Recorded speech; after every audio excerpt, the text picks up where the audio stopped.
안녕하십니까. 저는 저스티스 포 노스코리아 북한 정의연대 대표 정베드로입니다.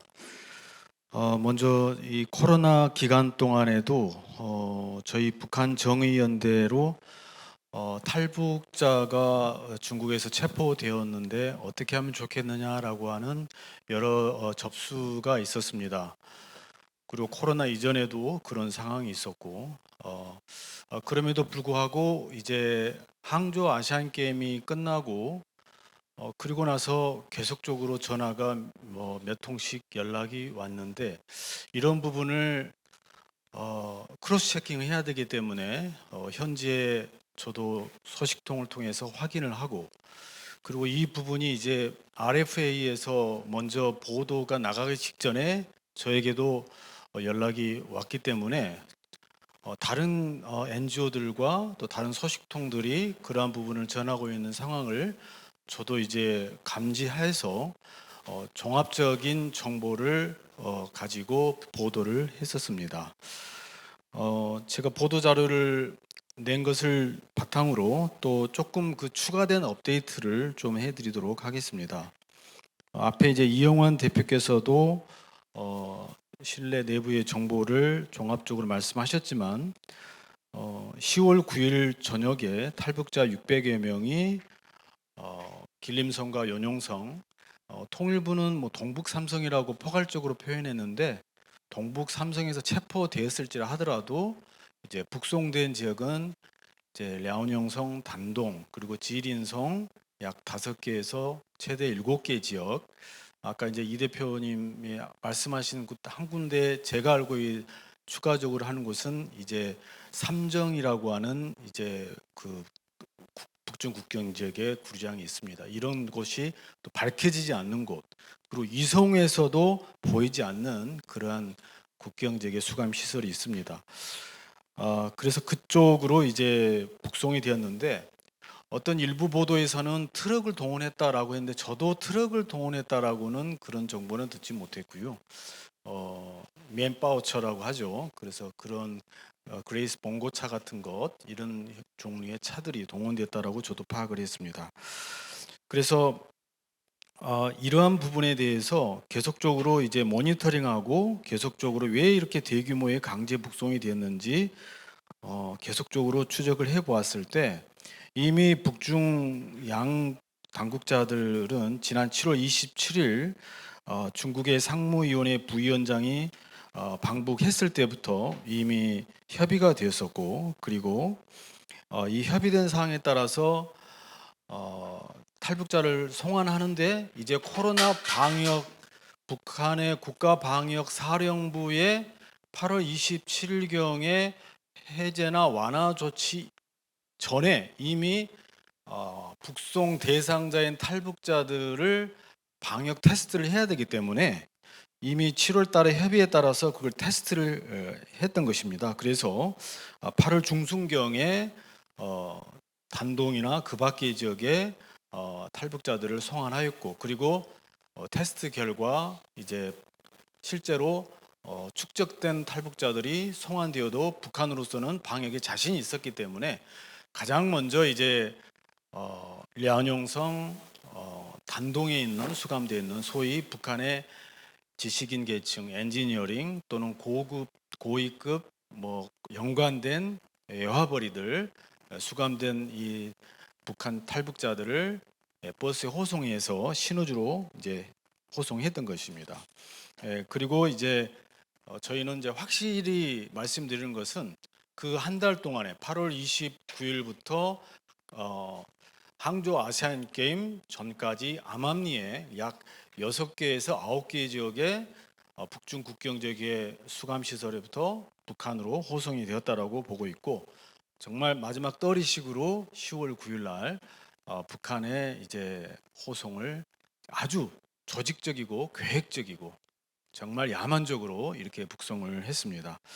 제가 이제 최근에 또 파악하기로는 이미 이제 북한은 항저 아시안 게임 폐막 며칠을 앞두고 10월 5일 날 그 북한 쪽 국경 지역에 북한의 이제 당 간부 기업소 북한의 그 당 기업소가 운영하는 차들을 대거 동원을 해서 미리 준비시켜 놨다라고 들었습니다. 그래서 미리 준비된 차. 그러니까 아까 이제 이영환 대표님은 중국으로부터 맨파워나 이런 특수 호송용 차량이 이제 북한으로 완전히 이제 들어갔다라고 하는 듯한 이제 그런 말씀을 이제 하셨는데, 저희가 이제 파악하기로는 그 호송 차량은 뭐 들어갔을 수도 있겠죠. 그러나 대부분의 차량은 이제 북한 국경 지역 내부 쪽으로만 들어갔고, 그쪽 안에서는 이미 10월 5일부터 미리 준비된 그 차량으로 이렇게 이제 인수인계를 받아서 이제 들어갔다는 것입니다. 그리고 이제 모 일부 탈북자 인권 대표의 이제 유튜브 방송을 제가 모니터링 해보니까 이 북송된 분들이 다 평양으로 들어갔다라고 했는데, 이것도 확인해 본 결과 평양으로 들어간 게 아니라 아까 말씀하신 대로 해산, 무산, 온성, 신우주, 강계 이러한 그 국경 지역의 집결소로 이제 분산이 된 것이죠. 그리고 평양의 이제 중앙 국가보위사령부가 이제 급파되어서 이것들을 지금 모니터링하고 있고, 그리고 이제 아까 말씀하신 것처럼 이 대표께서 이제 언급을 하셨는데, 확실한 것은 90% 북송된 탈북자들은 이제 90%가 여성이고, 그리고 저희가 코로나 기간 중에 수감된 북중 국경 지역에 그 수감된 여성 가운데 임산부가 있었고, 그 코로나 기간 중에 그 임산부를 중국 공안이 외부의 병원에 가서 출산을 했고, 그 출산된 아이도 밖에서 케어했다가 다시 아이와 함께 수감되었다라고 하는 정보를 들었기 때문에 이번에 북송된 탈북민들 가운데는 여성과 어린 아이가 있다. 그리고 저희들은 임산부가 있다라고는 보도를 안 했습니다만은, 그러나 임산부가 있을 가능성은 있다라고 저희는 말씀을 드렸습니다. 그래서 이런 모든 부분들이 매우 북한과 체계적이고 조직적으로 정말 반인도적으로 이루어지고 있었다라는 걸 말씀드리겠습니다. 그리고 참 끔찍한 것은 중국인에게 팔려가고 강제 결혼당하고 사실은 결혼 관계에 살았던, 심지어 말해서 25년 이상 된, 중국의 체류 25년 이상 된 탈북 여성들도 북한으로 송환되었다라는 걸 확인을 했습니다. 호송된 분들 가운데 탈북민들은 기독교인이나 또는 한국인을 만났으면은 끔찍한 고문이나 처벌을 받는 것이 확실합니다. 저희가 이제 북한 정의연대는 종교단체는 아닙니다만은 북한의 종교인 기독교인 박해에 대한 조사를, 실태 조사를 해서 그림을 또 전시를 하고, 2013년도에 COI 공청회에 저희가 이 보고서, 기독교 박해 보고서를 제출했는데요. 지금까지도 이 보고서에 증언에 대해서 부인하는 사람이 한 명도 없는 것은 뭐냐면, 중국에서 기독교인을 접촉하고 북송된 기독교인들은 즉시 그 국경지역의 보위부 구류장에서 신문을 처음 했을 때 고문에 의해서 기독교인이나 한국교회 선교사를 만났거나 종교를 가졌다고 하면 그 즉시 분리가 됩니다. 그리고 분리가 되어서 그 분리가 된 이후에 가해지는 고문은 그 기독교인이나 종교인에게 가해지는 고문의 스킬, 고문의 방법이 따로 있습니다. 그리고 그 농도와 정도와 그 신앙이 깊다고 하면은 북한 그 특수 그 보위부의 그 고문의 방법이 있습니다. 그 고문의 방법에 의해서 즉결 처형을 하기도 하고 정치범 수용소로 보낸다라고 하는 증언들이 거의 나오고 있습니다. 그래서 이번에 북송된 탈북민들 가운데 이러한 피해자들이 나올 것으로 심각하게 우려를 하고 있습니다. 저희는 현재 이 코로나19 상황에서 그러면 탈북자들의 앞으로 이후의 상태가 어떻게 될 것인가 매우 참 염려스럽습니다.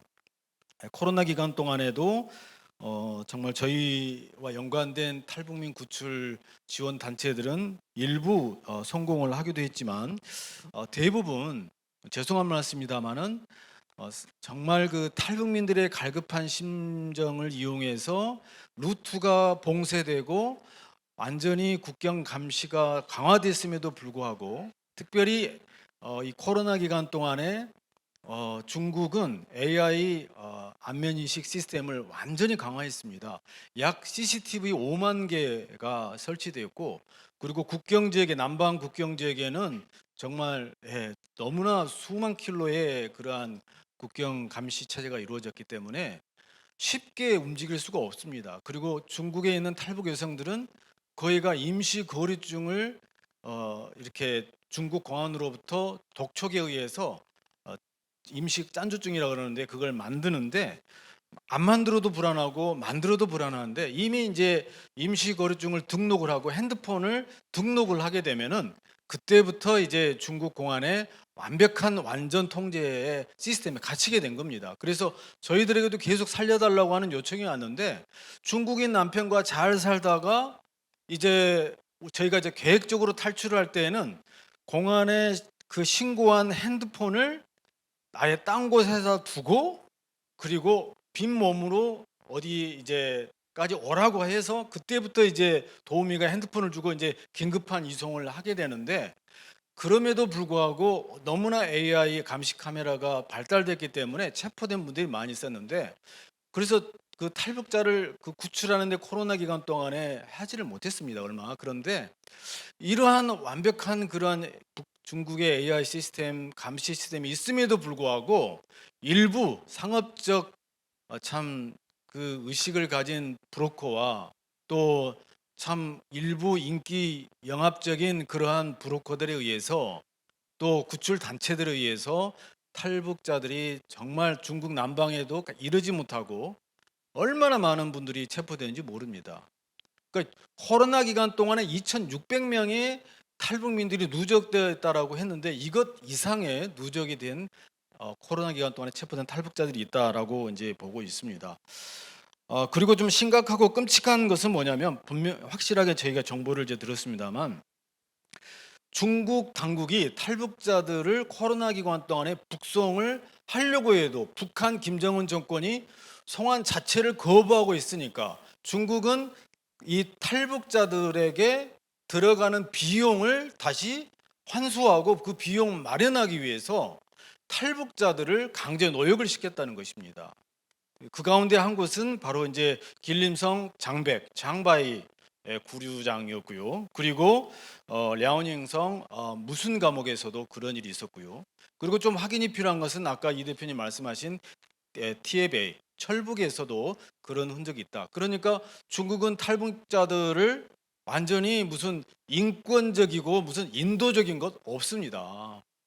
뭐 국제법과 국내법 인도주의에 따라서 처리한다? 처리한다는 게 탈북자들을 강제 송환 직전에도 자기들의 코로나 방역 비용을 북한에다가 이해란 대표는 그 말씀하셔서 제가 이제 들었는데 저희들도 확인한 결과 탈북자들을 케어하고 탈북자들에게 들어가는 의료 시설을 비용을 빼기 위해서 강제 노역을 하고 있다는 것입니다. 그리고 북한인권 시민연합 요한나 호산약 대표도 여러 번 그 대표하는 걸 바라는 걸 말씀드렸는데 저희도 이것을 확인했습니다. 그래서 중국 정부가 탈북자를 강제 노동하고 있다는 것입니다.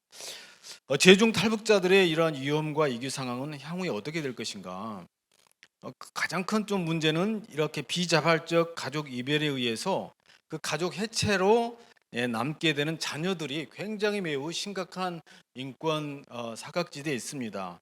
계속적으로 저희들도 중국의 탈북 여성이 낳은 그런 아동들 또 어린이들을 저희가 지원하고 돌보는 일을 하고 있는데 중국인 아이들과 중국인 아동들과는 너무나 심각한 차별적인 환경에 자라고 있고 영양이 부족해서 성장하지 못하고 있고 또 학교에도 잘 나가지 못하기 때문에 또 학교에 간다 하더라도 어머니가 없는 아이들은 굉장히 많은 정서적 불안과 차별 이러한 곳에 노출되어 있습니다.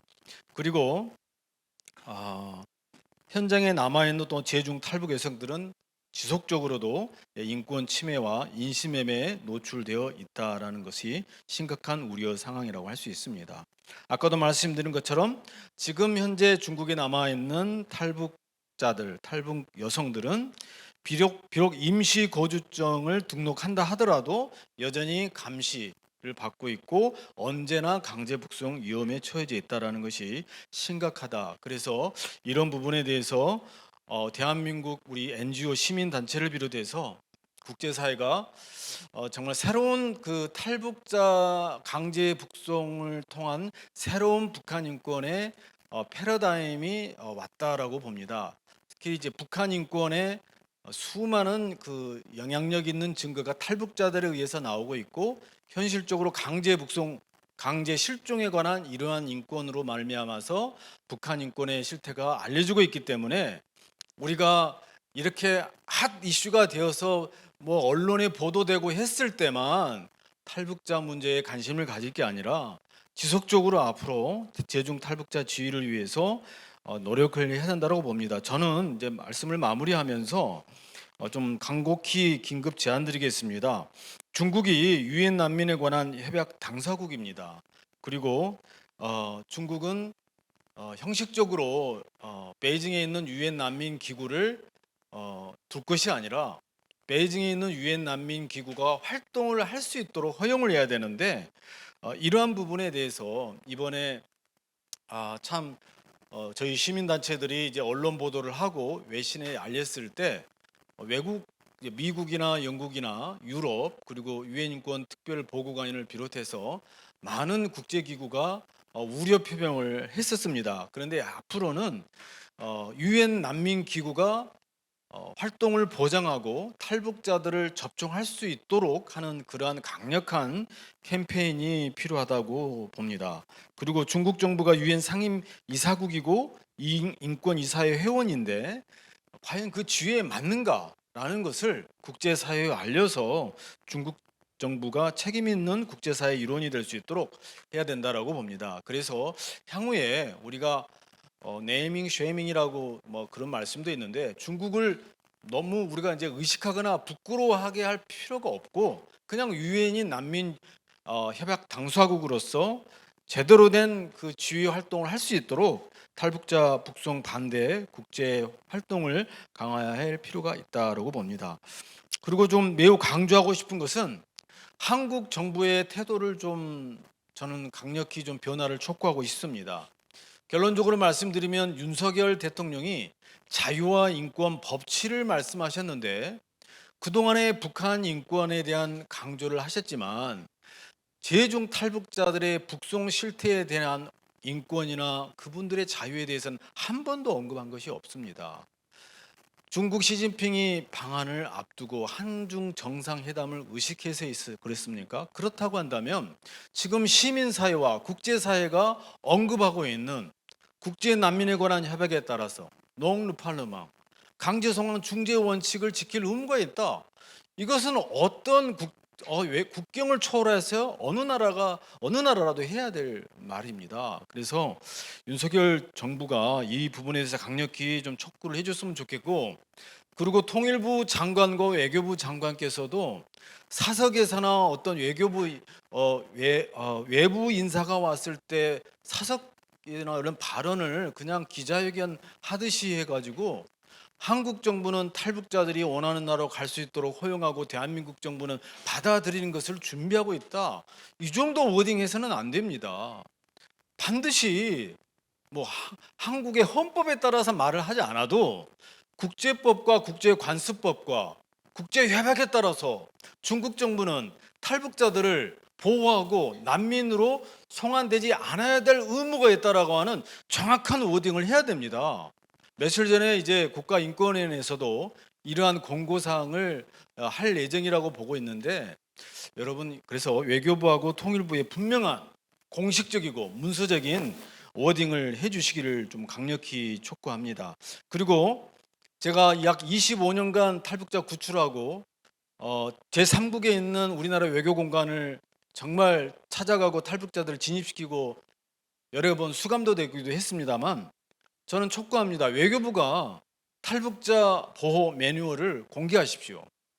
탈북자가 정말 대한민국 헌법이나 국제법에 따라서 우리나라 외교 공간에 전화나 팩스나 이메일로 보호 요청을 했을 때 즉시 임시 여권을 발행하거나 어떠한 조치가 있어야 되는데 저는 이번 기회에 우리 외교부가 즉각적인 탈북자 보호 매뉴얼을 공개하고 탈북민들 보호 적극적인 노력을 해주시기를 바랍니다. 마지막으로 우리 NGO가 얼마 전에 조 바이든 미국 대통령을 비롯해서 국제사회에 중국을 규탄하고 모든 협상에서 한중 또 외교 중국 관계에서 협상 조건으로 탈북자의 지위와 강제 북송 송환 중지를 이 협상 테이블로 올릴 수 있도록 그렇게 서신을 보낸 바 있는데, 이런 부분 앞으로 동북아시아의 평화와 남북 관계의 모든 관계에서 탈북자의 지위가 적극적으로 반영이 될 수 있도록 할 필요가 있다. 이상 증언을 마치겠습니다. 감사합니다.